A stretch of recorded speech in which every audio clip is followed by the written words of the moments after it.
So let us know when you're going to go live. It's all set. I hit record and the webinar has been started. Let me see.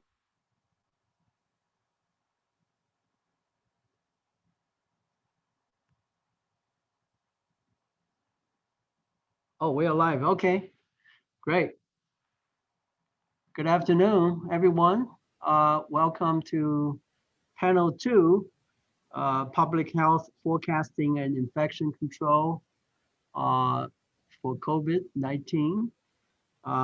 So my name is Bruce Lian. I'm the Dean of the School of Medicine at UConn. I have the pleasure of a very distinguished panelist, and I'm going to serve as the moderator for today. And first, I'm just going to go around and let each speaker introduce themselves. So I'm Bruce Lian. I'm the Dean of School of Medicine. I'm a cardiologist. And since the pandemic, I have collaborated with a number of investigators. Some of them are right here on COVID-19. So it's a real pleasure for me to be here with you tonight. And I'm going to turn it over to Dr. David Banik for him to introduce himself. He's one of our panelists. Over to you, David. All right, thanks, Dr. Liang. So I'm David Banik. I'm an infectious disease physician here at UConn Health, and I am also the hospital epidemiologist and the medical director for our infection control and prevention program here. And I am also a UConn School of Medicine graduate, where I got my MD and my master's in public health. Thank you, David. Over to Dr. Wisdom Power. Good evening, everyone, or afternoon, depending on where you are in the world. I am the director of the UConn Health Disparities Institute, but I also am an associate professor of psychiatry.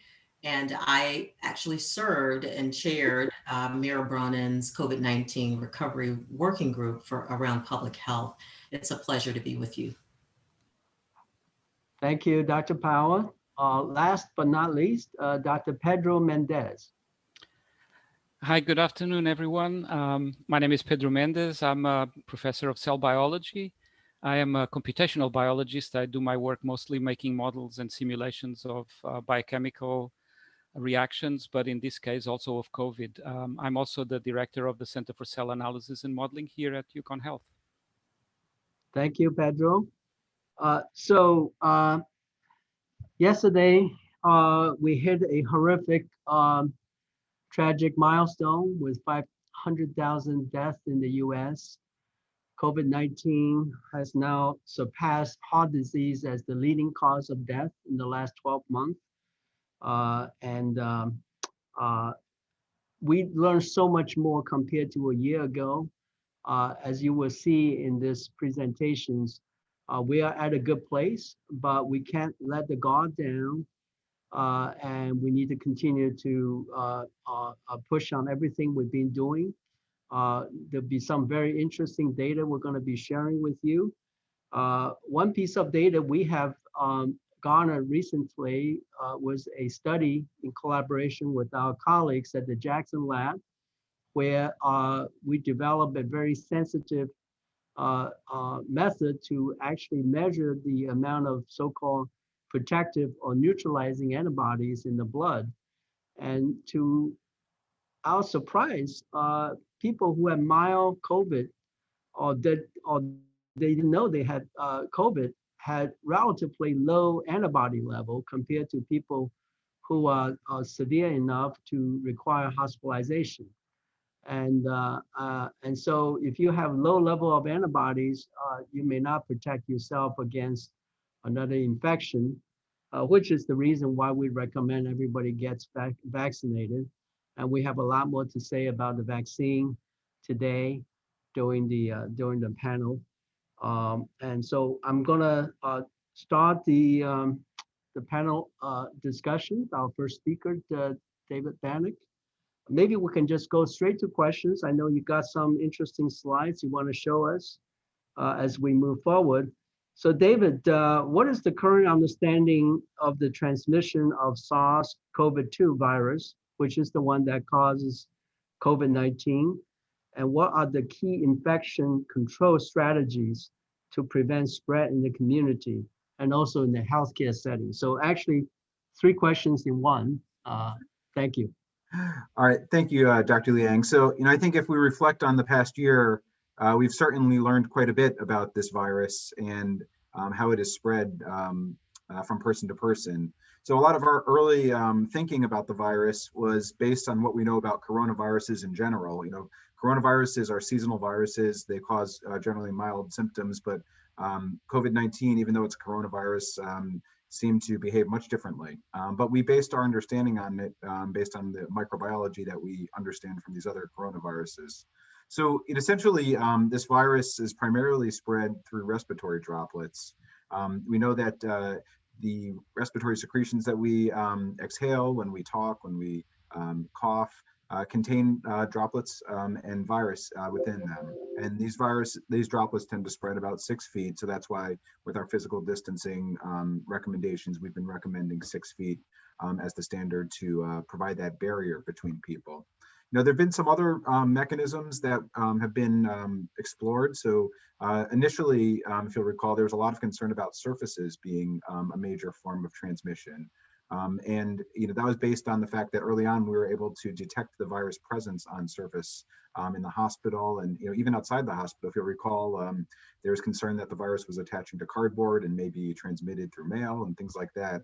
Fortunately, some things that we've learned is that the virus, even though we can detect parts of the virus using our RNA and PCR tests, it doesn't seem to live very long on those surfaces. And what we're seeing in our epidemiology study is that surface transmission doesn't seem to be a major way in which the virus is spread. That being said, I still do encourage folks to go hand wash, especially after touching any contaminated surface. But it really seems like those respiratory droplets are the primary way in which the virus spreads. And I'll just make one comment on airborne transmission. There's a lot of interest in that. What it seems like is that even though the virus can be detected in aerosols, so droplets that can spread longer than 6 feet, it really seems like that is relatively infrequent, with the potential exceptions being in situations in which lots of droplets are made, like for instance, things we do in healthcare that cause patients to cough quite significantly. And then the other aspect is poorly ventilated areas. We see the potential for droplets to spread longer distance. So really emphasizing that ventilation is critical in preventing transmission. So that's kind of where we are with our understanding of transmission as a whole. Thank you, David. What about mask? What is the current guidance on mask? Recently, the case numbers has dropped. Should we still be wearing masks? So the answer to that question is, at this moment, yes. We still are recommending masking as a primary way that we're going to prevent transmission of those respiratory droplets that I mentioned. The way that we are thinking about masks has also evolved, and I can pull up a couple of slides to illustrate that a little bit.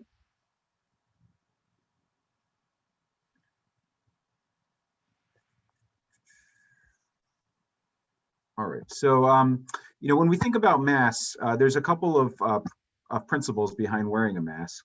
We know that the mask serves both as a function as a barrier to spreading respiratory droplets. So for instance, for people who are asymptomatic and infected, by that person wearing a mask, it prevents them from expelling respiratory droplets. And also there's protection to the person wearing the mask. So the mask serves as not just a barrier for the source control, but also protects the wearer.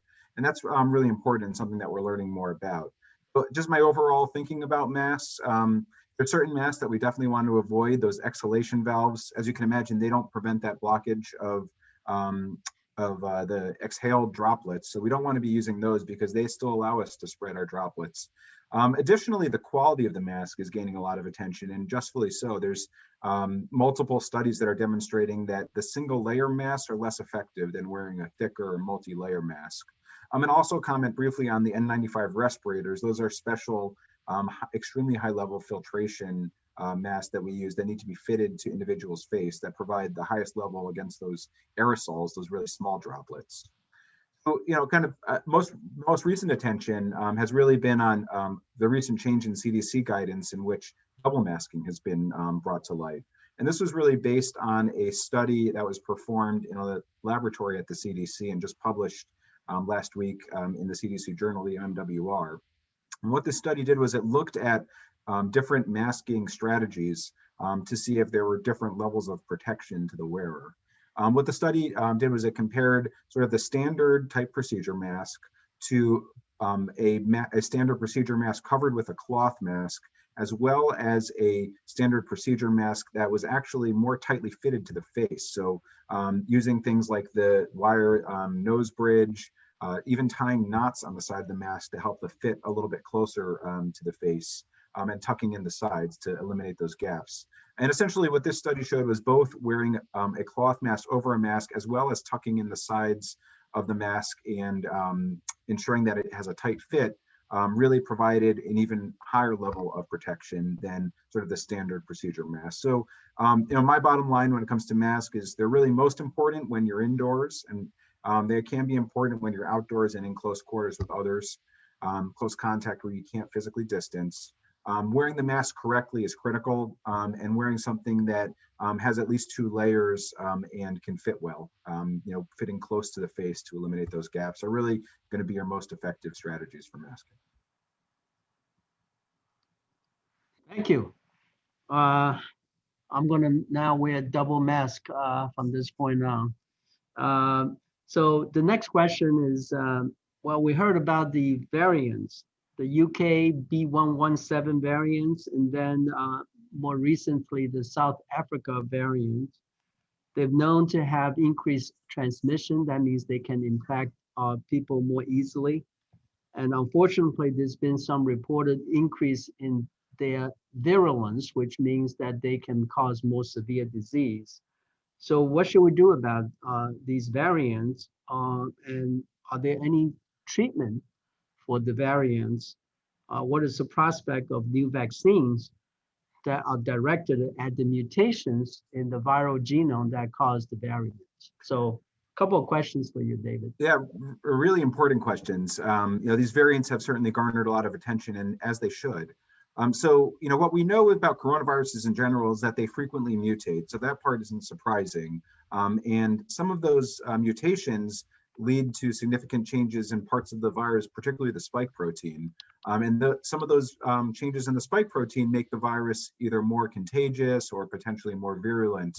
So we really have to have a handle on these. And fortunately, we've been really increasing our ability to do genomic sequencing that we need to do to be able to detect variants when they occur.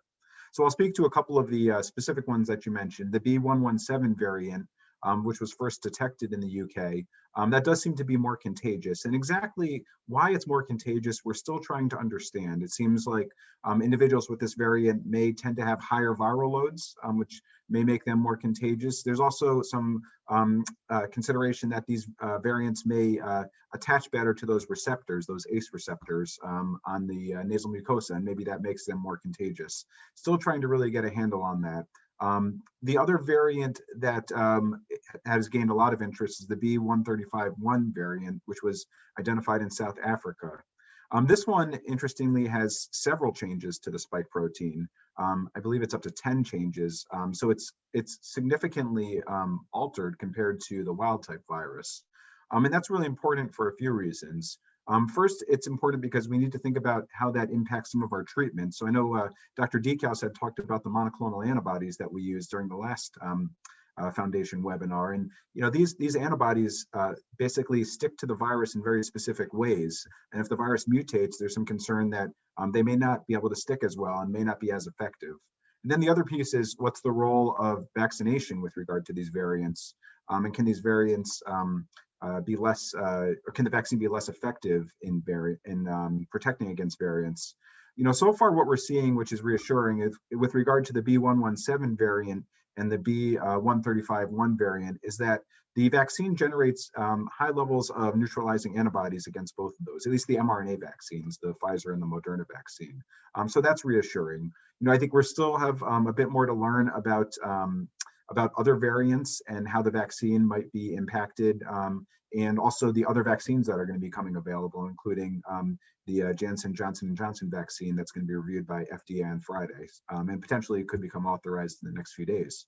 So I think still much to learn, and fortunately the CDC has really invested in our ability to do genomic sequencing, and we have partners here in Connecticut. The JAX lab does a lot of genomic sequencing for isolates here in Connecticut, as well as some other laboratories throughout the state. So we're really ramping that up, and that's going to be critical, as we think about what's going to lie ahead with regard to our therapeutics and vaccines.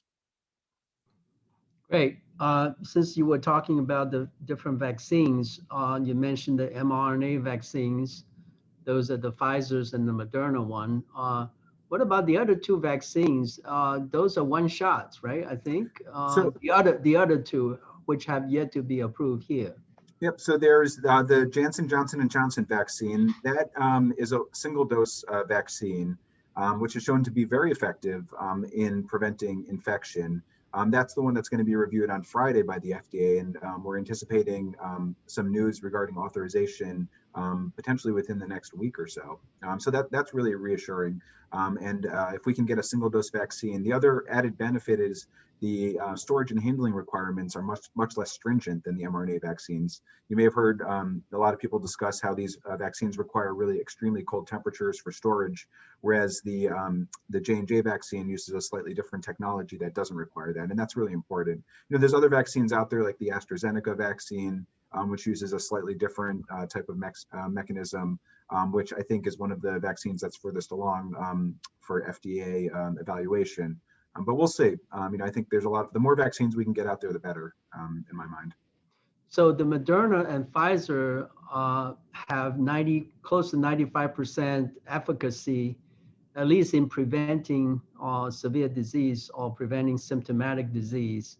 Are they known to prevent transmission as well? Is there any data that will prevent infection? So that's a huge question. The data that you mentioned is critical, that they prevent people from becoming ill with COVID-19. But the question is whether they prevent asymptomatic infections, which may still be able to be transmitted to others. This is data that's being collected at this point, and even though we're still learning about this, what we're seeing is very optimistic. So there's been more and more data that's been coming out showing that these mRNA vaccines particularly really do dramatically decrease the risk of asymptomatic infection and transmission. Now, we can't say that with a guarantee that it's 100%. I think that's part of the reason why, while everyone is still getting vaccinated and we're trying to get that herd immunity up, we are going to continue to wear masks for now. But I think that the fact that this data coming out of Israel and a study that just came out of the UK today just got published, showing a substantial amount of decrease in asymptomatic infections as well. So that's all really reassuring. When we think about the future, and both in terms of preventing illness, but also returning back to some semblance of normalcy, where we can start to re-engage in our regular activities that we were doing pre-COVID.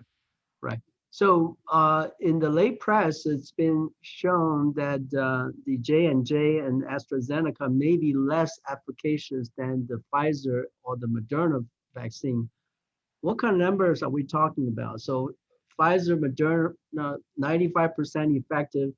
J&J, what, 72? Yeah, so the J&J press release was in this, I believe it was like 70 to 75% range in efficacy, which, even though it sounds like it's lower than 95, I mean, that is far greater than most of the vaccines that we have, including the flu vaccine. Even in a good year where the flu vaccine matches the circulating strains well, we still see a match that's well below 70%. So, I think, the numbers that we're seeing, even if it isn't quite 95%, is still really assuring. And, I think it's going to be really critical to really deploy that J&J vaccine, especially if it's a single dose. I think we'll be able to get immunity generated from that relatively quickly. And that's going to be really important. What about the efficacy of AstraZeneca vaccine? So still more to learn from that vaccine. That vaccine, they haven't submitted their formal data yet for FDA approval, and I think we're still learning a little bit more about that. There was some interest in whether that vaccine may be actually impacted by the variant strains, the new variants, a little bit more than the other two vaccines. It uses a slightly different type of technology that is outside of kind of the mRNA, and the J&J vaccine uses an adenovirus vector that delivers the mRNA. So very similar, but the AstraZeneca is a bit different.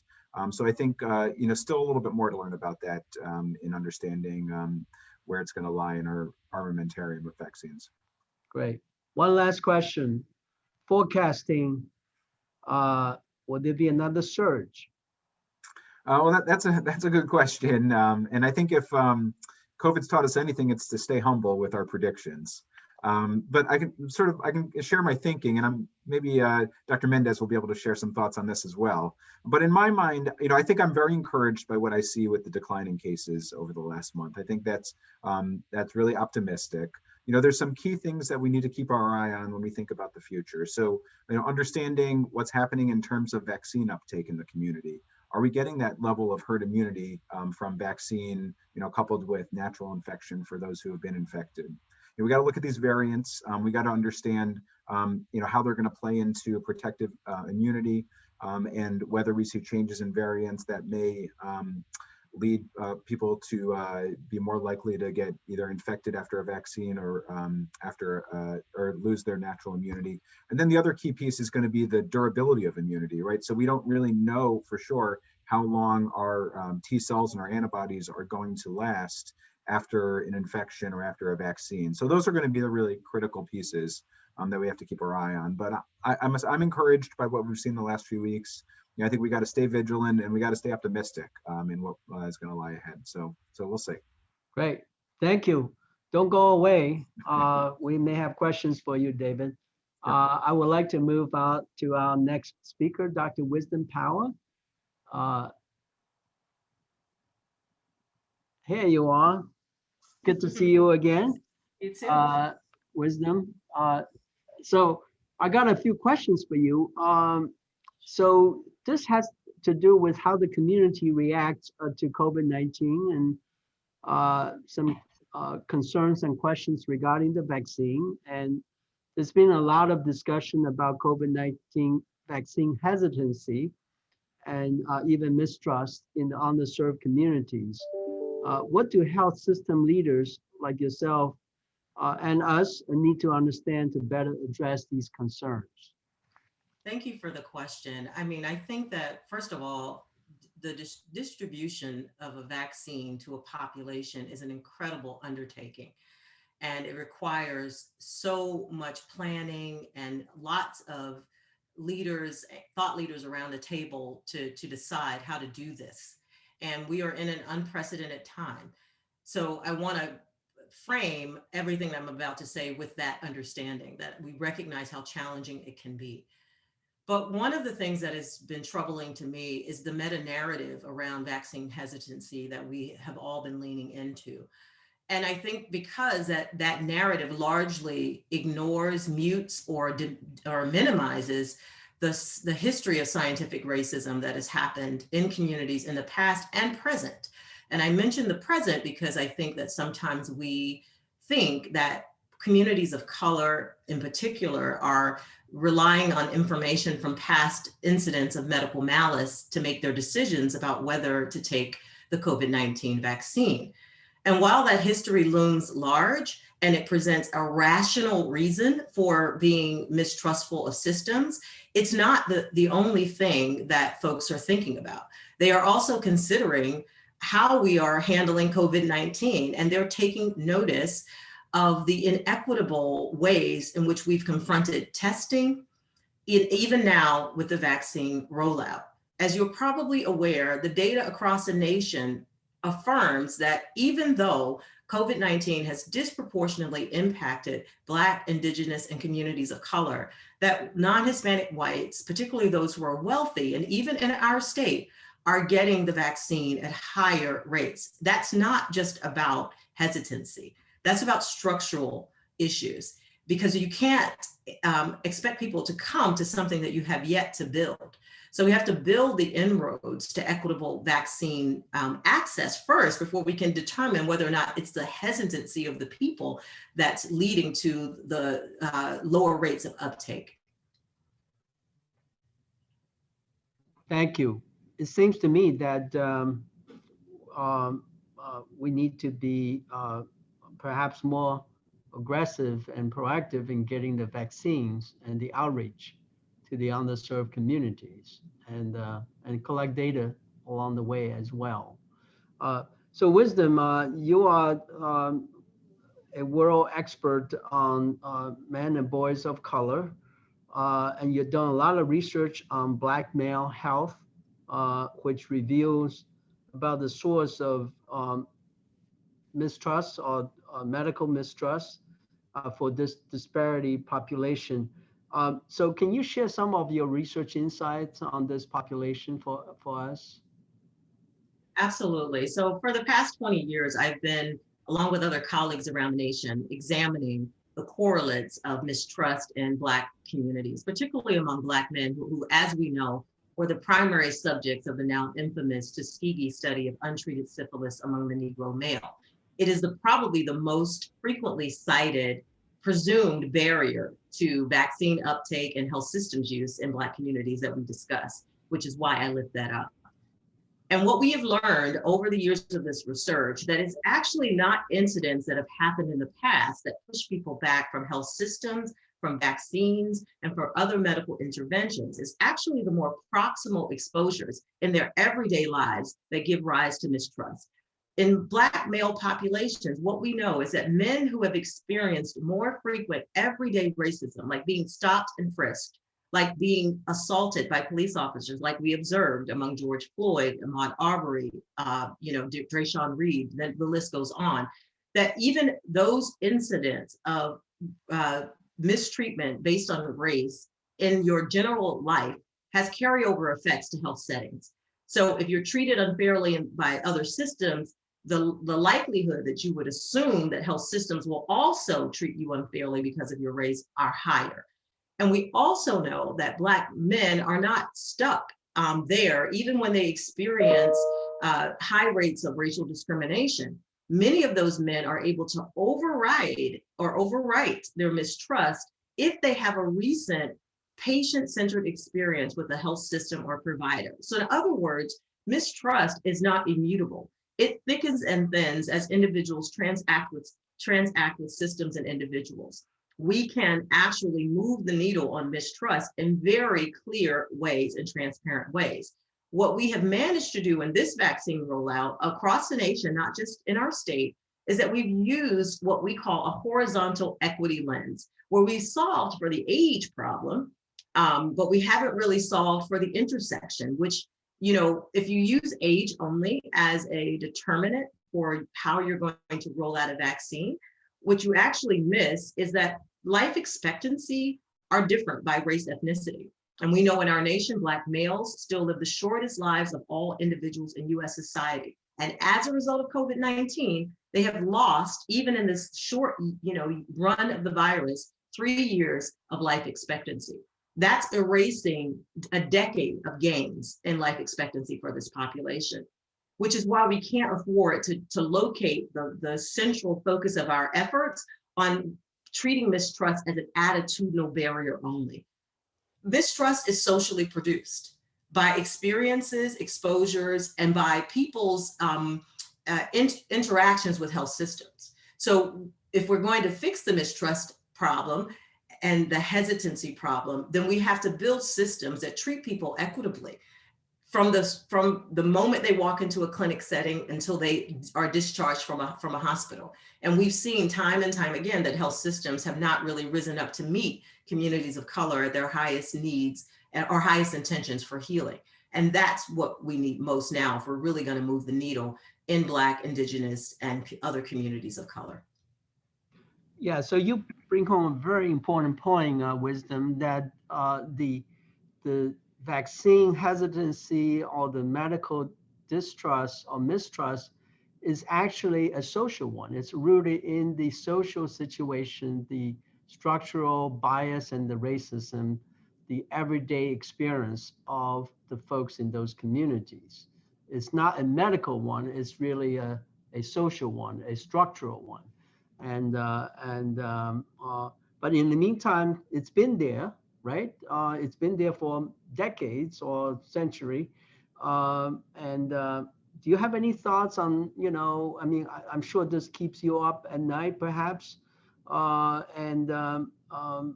As you think about this, are there any things we can do right now to try to overcome or bypass some of this structural issues, which results in hesitancy and distrust? It's not that they don't trust the medical efficacy necessarily, right? Well, I think that it's a little bit of both and operating here. So yes, there is high levels of mistrust in the general population. This isn't just among Black, Indigenous, and people of color. Americans are highly mistrustful of systems. We have our skepticism enough to go around. So it's a little bit of that, but it's also the experiences of care, of the processes of care that also contribute. So we have a conflation, if you will, of both the social exposures that ring the historical alarms around medical mistrust, and also the everyday experiences of getting care, moving through your community, getting access to services that would support and elevate your family and family's health. So my perspective about this is that we really need to be addressing the equity issue at the access level first, before we can explain above and beyond that whether or not there's hesitancy, right? So when we have an equitable vaccine rollout plan and then people are not taking advantage of it, then we can say perhaps a lot of that variance is explained by people's mistrust, but we don't have that data. We haven't really distributed the vaccine equitably. But another thing that keeps me up at night about the COVID-19 pandemic and where we are now are the shadow pandemics around behavioral health and mental health. We have been observing since the pandemic took hold of our globe, upticks in psychological distress and mental health issues in the general population, particularly among younger people. My concern is that while we are solving all of the issues around the physical health fallout, that we're not fully tuning in to the issues that are going to trail us, if you will, psychologically. We've spent months on end in physical and social isolation, many of us. We've not had access to our regular routines, our families, the sorts of social supports that we would need. And now we're still here. So the question is, what systems are we going to put in place to address those issues? Because we don't have parity in our nation for mental health care. So we're going to find ourselves in a really, I think, troubling place here if we don't get out ahead of this. And I'm afraid that we've lost a lot of ground. We're already seeing upticks in behavioral health risk-taking in populations, and largely those are in populations and communities of color where access to resources are minimal. So you have this compounded wicked problem that we're creating, that has been created rather by the COVID-19 pandemic. And we refer to it as a syndemic, like the overlapping of epidemics over time, space, and history. So we have COVID-19, we have long-standing healthcare inequities, and then we have upticks in racialized violence, creating a perfect potent storm for more exacerbated health disparities and more hesitancy or mistrust on the part of Black, Indigenous, and communities of color. So it's almost like a perfect storm of multiple pandemics hitting at the same time. I want to bring back to sort of a parting message or point. We often talk about meeting underserved communities where they are, go out to them and reach out. So how can we do that? How can we enhance community engagement? And is it going to be all hands on deck, everybody trying to do their part? So it's not just on the shoulder of a select group of population. That's a great question. The first thing I want to lay out for this audience and for our community here in Connecticut is that equity is not a zero-sum game. In fact, when we solve the equity problem, we elevate the health of the entire population. So if you're thinking in any sort of recesses of your imagination that this is just about communities of color, I implore you to think differently, that for every person who we lose to COVID-19, we diminish the state's capacity to compete in the global marketplace. We deplete the resources, the rich talent that we have in our ecosystem to drive innovation. So it is important that we tune into this issue as something that affects all of us. But the first thing we have to do, that I encourage everyone to do when they're engaging communities, is to listen. Listen with a third ear to their concerns. My sense about this is that we talk over communities a lot. We think we know what's best for them. And so we approach this issue all the time of health in a very paternalistic way. And we presume that communities are not sophisticated or savvy enough to understand data, and they are. I work with communities every day. They may not know what a p-value is, but they can tell you when something is significant or not. And I think we have to hold space for their concerns and create a process of public deliberation. What I'm hearing from communities is not that they don't want to take the vaccine. They need more time. They need more information, and they need to be brought into the conversation as a partner in their care, and have someone walk them along the place, the space from being, slightly hesitant and mistrustful to having more knowledge and comfort, and establishing a relationship with the provider that would then result in their taking the vaccine. The problem is that we're moving quickly, which we need to, but we have to slow down for communities because they've been through a lot. There's been a lot of trauma this year for Black, Indigenous, and communities of color, a lot of trauma. And if we don't slow down and allow them the time that they need to process this information, we're not going to bring them along with us. And we'll be doing what we've done in the past, doing something about them without them. Great. Very, very powerful. And thank you, Wisdom. So we're going to move to our final speaker, Dr. Pedro Mendez. Dr. Mendez is a mathematician, a modeler, and modeling, forecasting. So over to you, Pedro. You may have some interesting pictures to show us. Yes, thank you very much, Dr. Liang. So I'm computational biologist. I'm actually originally a biochemist, but I do all my work with mathematical models. So I guess you can call me a mathematician as well. I don't think I'm certainly not offended, and the mathematicians maybe, but it's kind of the work I do. So yes, I've been involved in modeling the epidemic, the outbreak, the epidemic that happens here in Connecticut, and I would just like to highlight a couple of things which the model does predict. And one is two concepts that people have heard probably in the media quite a lot.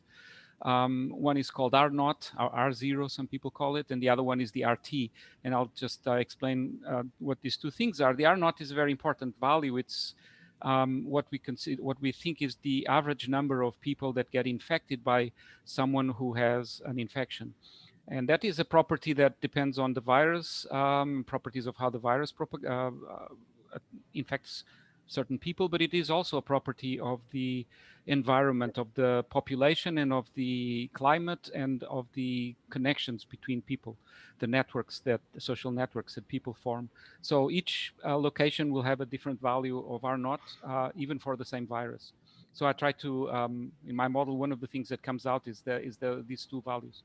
And RT is the same thing as R0, but except that it's what value, the average value that an infected person infects others, but a long time, not at the very beginning. R0 is only at the very beginning, when nobody has been, when we have not had any measures of stopping the epidemic.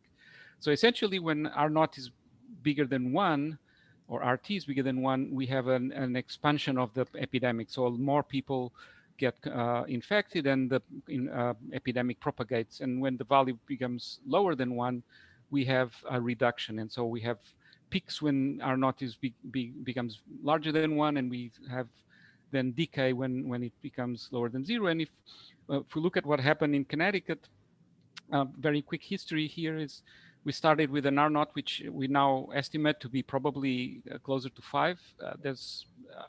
These estimates fluctuate between 3 and 5, but let's say it's 5. It's the current best estimate I have.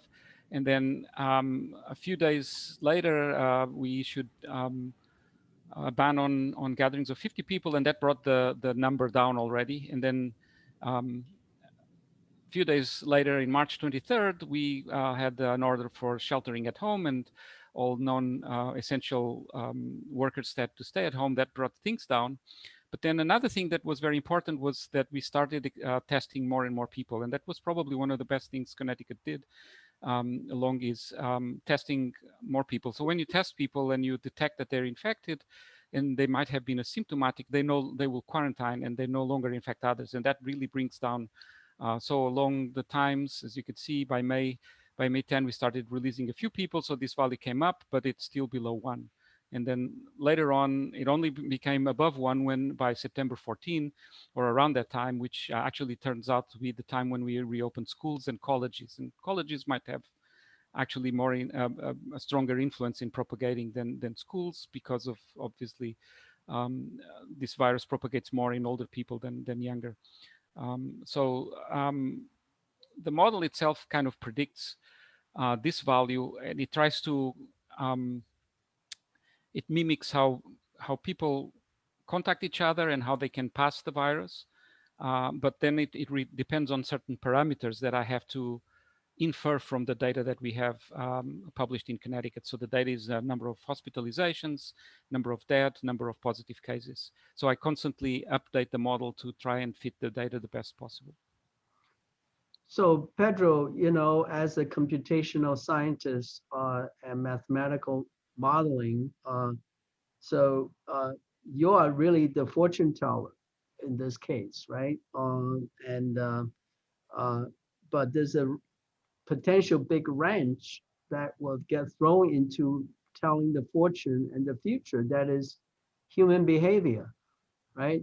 We talked about wearing masks. We talked about people don't want to wear masks. We talked about social distancing and precautions.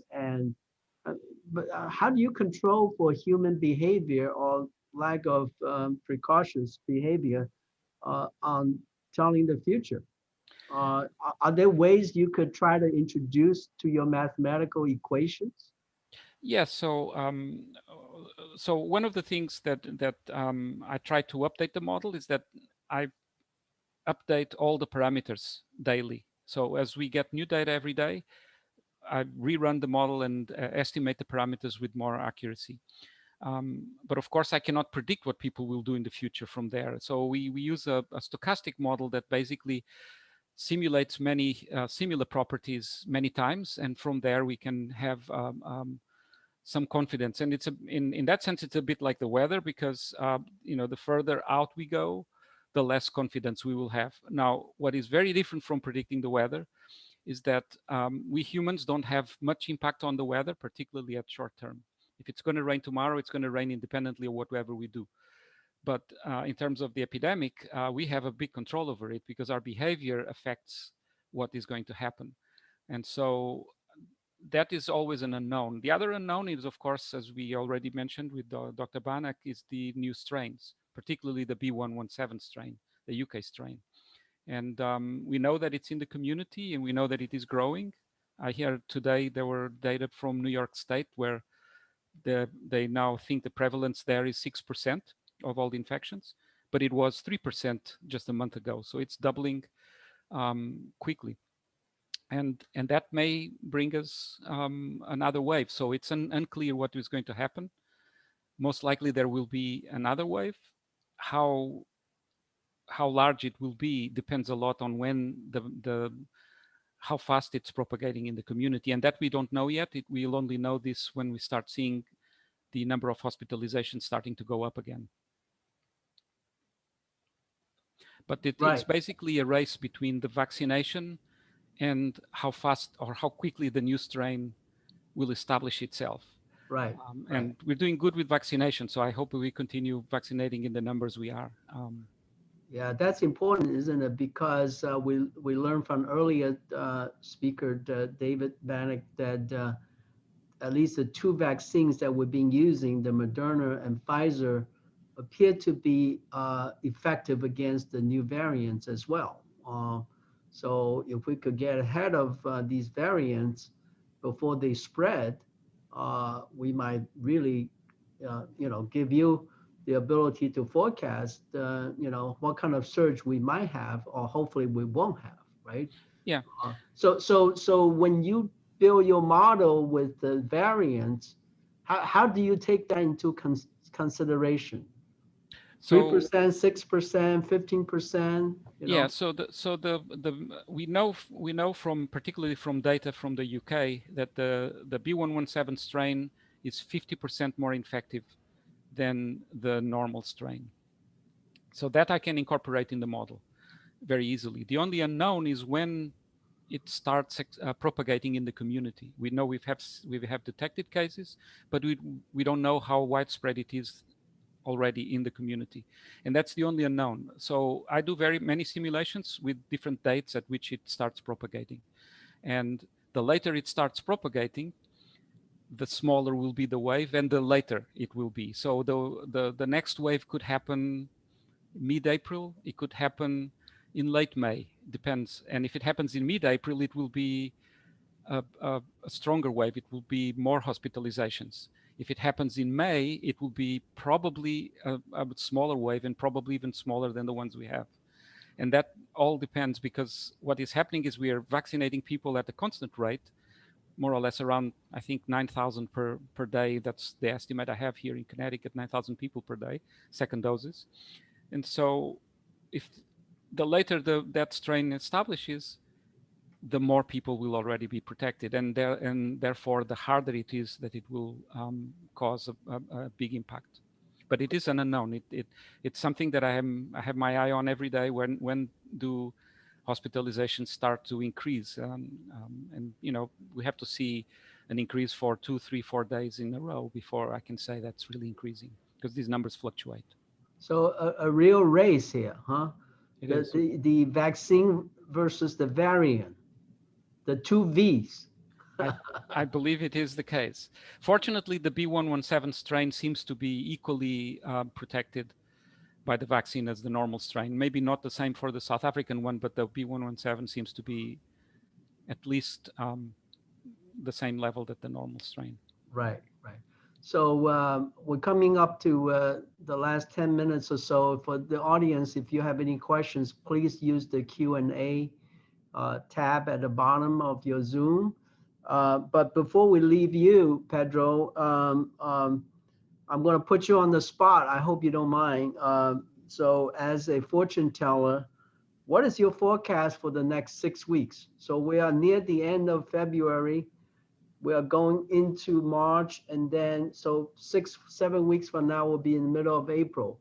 What do you think is going to happen in April? It is very hard to answer that question, because, as I said, it really depends if the strain is already very established or not, the new strain.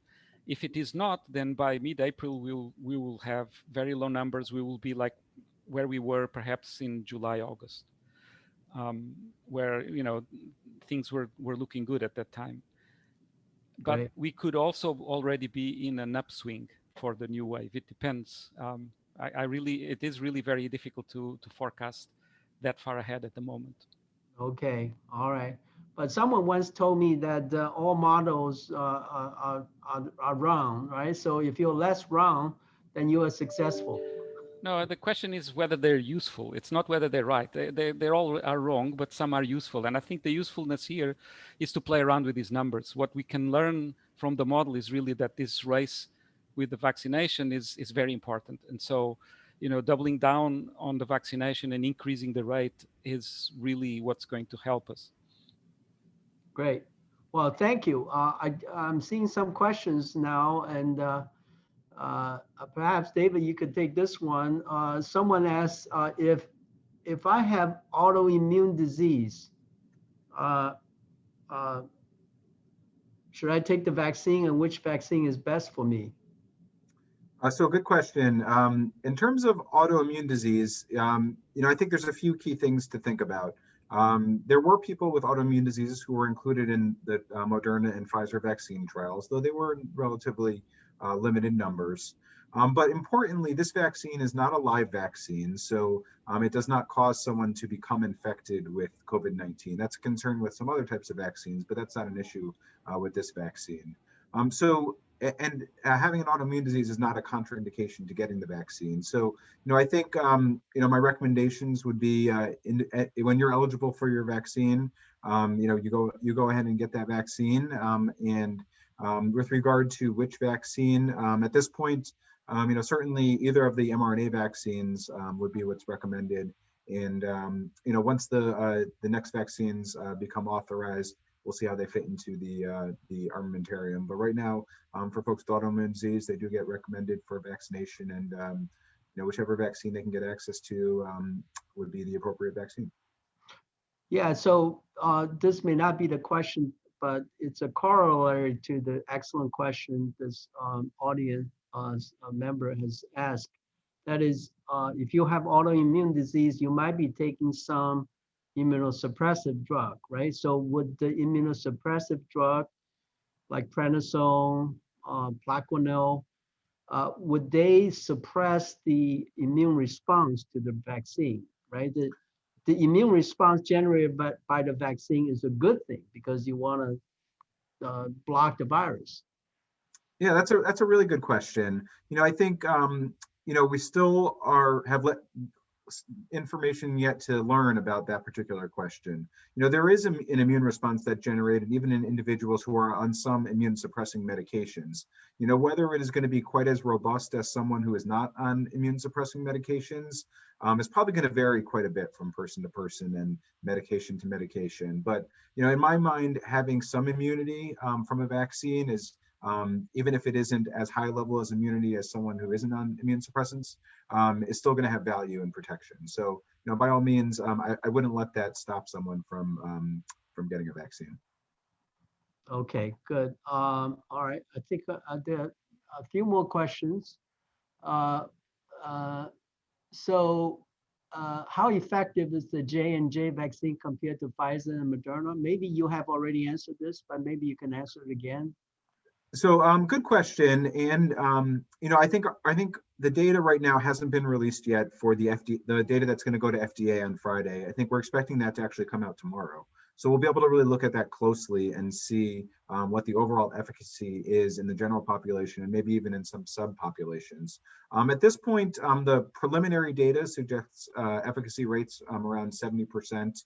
But there may be some variability, and I think we need to really see what that FDA or what that data submitted to FDA looks like to make a final analysis on that. Okay, good. Thank you. I may be able to answer this next one. What are your thoughts on vaccinated third and fourth year medical students seeing COVID positive patients? So as you know, we have vaccinated all of our medical students because they see patients, even the first year students see patients. So once vaccinated, can they see COVID positive patients? So basically they should be protected against getting the COVID. We do not, but the medical school is thinking of allowing it. Well, actually for the fourth year students, we have actually allowed them to see COVID positive patients, because if you think about the fourth year students, they're only 6 months away from being an intern, which is that at that time they're going to need to take care of potentially infected patients. So that's my answer to that questions. Let's see, are there other questions? So far, none. And Wisdom, I have a question for you to follow up on your on our conversations, which is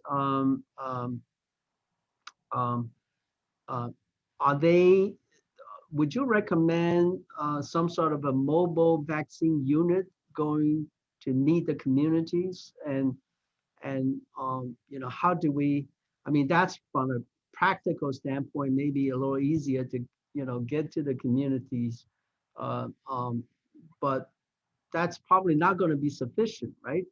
Because of the uh, some of the hesitancy, which is rooted in the social as well as medical grounds. And what would you recommend to, to do in addition to reaching out and bringing the vaccine and the access to vaccine to the underserved communities? That's a really exceptional question. I think that we really do need to meet people where they are. It's the strategy that's worked most consistently for me in the years that I've been doing work in Black and Brown communities. So mobile vans have a history of decreasing the gaps that we see in access because you're meeting people in the communities where they live, work, play, and pray. And so that's very important. But I also think alongside that, before you can even get to the point of just sending mobile vans out to communities, we need a recalibrated vaccine rollout plan. We need some of Dr. Mendez's wisdom and acumen around modeling and simulation to see, if we did a micro simulation to see what kinds of vaccine uptake we would get if we were to include more variables in the model for determining how we distribute distribute the vaccine. That could help us tremendously. That's one of those instances where we have the skills and the tools and the resources to anticipate and to model what this could look like. But even with that, we have to create opportunities for community dialogue, not just the kind of dialogue where we're parroting out facts to folks, because I think those are great. Webinars like this are amazing, but we also need that to be more of a two-way conversation and much more listening than talking, because it's not just the data and science that are going to move people. They're looking for the bridge and the empathy gap, which they are feeling in communities pretty prominently. This sense of feeling overlooked, underserved, and pushed aside. That's an emotional, that has an emotional valence that I think even distributing vans won't totally, disrupt. So we have to do a lot of things, but I think we have the tools to do it. The question is, do we have the political will to do it? Thank you, Wisdom. Well, we're just about at 6 o'clock now. So I want to thank UConn Foundation staff and also the UConn Alum Association staff for organizing this panel discussion. And of course, very exciting and lively conversations with our panelists, Dr. Banik, Dr. Power, and Dr. Mendez. And we want to thank you for your attendance and for your questions. And if there are more questions, please feel free to send to Liz Kruger. We'll get them answered. And also, I should say that this is recorded. So for those of your friends and colleagues who may have missed this, this will be available for you to view as well. So on that note, thank you again. Have a good night and good evening, and stay safe.